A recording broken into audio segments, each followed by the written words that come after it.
هناك مفاجأة. وسع ويشوف. ازيكم عاملين ايه؟ يا رب تكونوا بألف خير. واحنا مساعدة يا رب العالمين.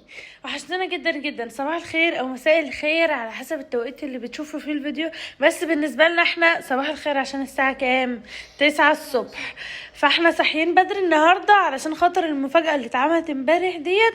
فالبنات قرروا ان هما هيروقوا اوضه الالعاب، لان خلاص الدراسه داخله علينا ومش هيبقى فيه اوضه العاب تاني. فهنشوفها هتبقى اوضه ايه وهنفرشها مع بعض وهنشوف مع بعض ايه اللي هنعمله كله. اتمنى بقى تعملوا ايه؟ لايك وسبسكرايب واشتراك في القناة. ما هو السبسكرايب هو الاشتراك يا راني. تمام، لايك للفيديو. اعملوا لايك للفيديو. وفعلوا زر حر بتقول لكم اعملوا ايه؟ افعلوا زر الجرس وبس كده. يلا بينا، هيبداوا يروقوا الدنيا بقى بسرعه كده جدا. هما ابتدوا لموا الاول شنطه العرايس، كانت شنطه كبيره طول رنيم كده. رنيم لمت فيها العرايس كلها وراحت عانتها، فانا قلت استغل الفرصه ديت واصور لكم بقى وهما بيعملوا. وده حسام بدأ ان هو يساعد رنيم، فضى معاها بقيه الحاجات وشلنا السجاد. وانا طبعا هتقولي ليه مش انت اللي بتساعدي رنيم؟ عشان انا بعمل لهم الفطار، لان لسه احنا الصبح بدري وكده. وحور هانم بتعمل على قد ما بتقدر برضو وبس كده. مش حد يشتري كتب بدون فلوس؟ اشتركوا. فكرة في كتب كتيرة قوي محتاجينها بنراجع فيها، وكتب مش محتاجينها كتير، وفي كتب ما تحلش فيها اصلا. اعملوا له فيديو بالكتب اللي عندك اللي انت اصلا مالكش فيها، ولو حد محتاجها نديها له. خلاص لحد تمام. البيت. خلاص تمام، والله اتفقنا يا لسه جماعة، اتفقنا. شوف مثلا في كتب جديدة. ده لسه جديد اهوت. انا كان فلوس كتير في كتب جديدة، صح يا بنات؟ صح. يلا بينا. خلصت الفطار بقى اهو. رنيم غيرت عشان عندها درس، تروح الدرس. خلصت بقى، عملت طعمية وبيض وبطاطس وبتنجان، ودول القرص اللي احنا كنا عاملينها عند حماتي، والخيار وبس كده. ودي حورة ودي رنيم. وهي دي بقى المفاجأة اللي اتفاجئنا بيها، ان انا جيت من بره لقيت حسام عمل المكتب ده للبنات عشان يذاكروا. رجعنا من الدرس انا ورنيم طبعا، لقينا حور رص الحاجات دي. طبعا هنشيل كل ده خالص، ورنيم وحور هيجوا يرصوه معاكم دلوقتي من الاول. وجبنا الانسة رنيم والانسة حور علشان خاطر يرتبوا الدنيا، وحور تلم الحاجات اللي هي عاملاها دي كلها، ورنيم تفرش الحاجات بتاعه المدرسه. طبعا منظرهم ده هيتغير خالص. علشان خاطر ايه؟ عشان خاطر ايه يا رنيم؟ المدرسه بكره. حور جابت بقى البوكس الاحمر ده وهتبتدي تعبي فيه الحاجات اللي هي حطتها دي كلها من تاني. حور، هو احنا عاملين المكتب ده المذاكره ولا تسريحه ولا ايه اللي انت حطاه فيه ده؟ حطاه العرايس وحطاه لي فاز ايه ده؟ ورد مقطع اصلا. رنيم اللي حطها. يا راجل. لا. طب يلا يا كوكو. ورنيم بقى هنا بتطلع الكتب بتاعة المدرسة. طب استنى نرص بس اما هي تخلص يا رنيم خالص وبعدين ترص. رنيم واقفة ازاي؟ مستنية حور، وحور بتبص جزء اعمى. اخيرا حور هانم خلص. انا كنت عايزة انه يقف كده، فهو غالبا مش هيقف. رنيم، اي ملخص رفيع ما تحطوهوش هنا. الملخصات الرفيعه اللي هي زي دي كده يا رنيم هنحطها في قلب الدرج. حط الكتب الكبيره بس هي اللي هنا. كتب بتاعتك في رف وكتب حور في رف، عشان ايه يا ولاد ما نتلخبطش. لسه طبعا يا جماعه هعمل ستاره هنا، هركبها ومكانها مخروم اهو. هجيب ستاره من الشقه القديمه. اللي عملنا فيها فيديو. ايوه ثانيه واحده يا حور.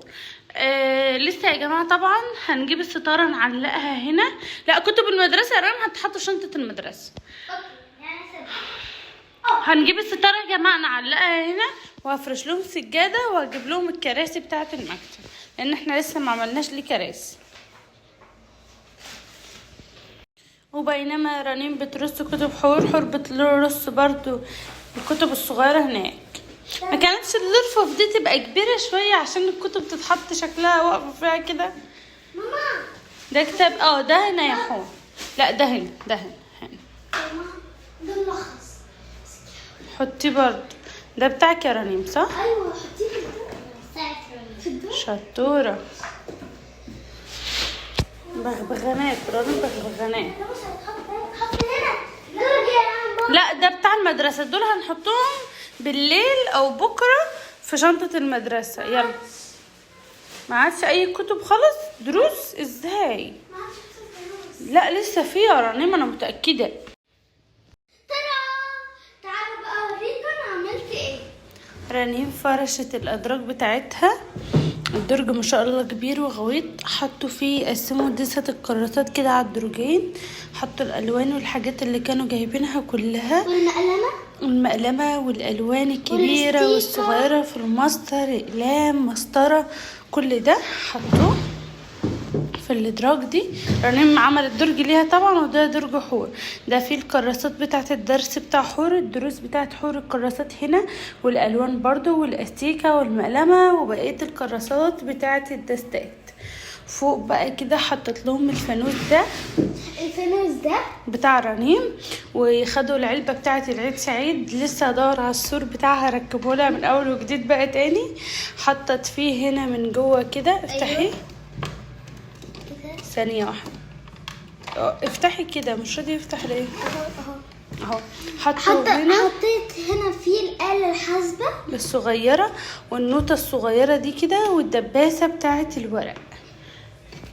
اقفل الدرج تاني عادي خالص. وحطيت هنا في المقالم ودي حاجات كده انا كنت عاملاها لهم، شكلها مش اللي هي قوي. وحطيت فيها الأقلام اللي على شكل السبارة دي والقلم الأحمر والقلم ده، وحطوا بقى الاقلام اللي هيستخدموها، دي اقلام لسه اصلا جديده ما استخدمتش خالص، بس غمقت عشان كانت محطوطه في بوكس تاني. حطت هنا بقى رنيم كتب الدروس، هي اللي رصه الحاجات دي، كتب الدروس بتاعتها، ودي كتب الدروس بتاعت حور. وهنا لسه عندهم كتب بس في الشنط، يعني كتب بقيه الكتب في الشنط. وحطوا العربيه دي هنا كده، وانا حطت لهم كرسيين السفره دول كده، اعمل لهم كراسي المكتب ان شاء الله. بقى على بدايه الدراسه هفرش لهم السجاده هنا بقى، ونركب الستاره، وهتبقى الدنيا ايه حلو فل الفل. المكتب عجبكم والحاجه دي عجبتك؟ طب قولي لنا انت رايك يا رنيم، عجبك ولا لا؟ صراحه عجبني قوي قوي قوي. صراحة كانت مفاجأة جميلة جدا جدا من حسام، تسلم ايديك وتسلم مجايبك، وربنا يرزقك يا رب ويخليك لينا. قولوا لي انتوا بقى، المكتب حلو والحاجات اللي فوق واللي فيه حلوة ولا لا؟ جميلة يا رنيم، ربنا يا رب يجعله عام دراسة سعيدة علينا وعليكم وعلى كل الطلبة كده بخير ان شاء الله. سلام، ونشوفكم الفيديو الجاي. باي.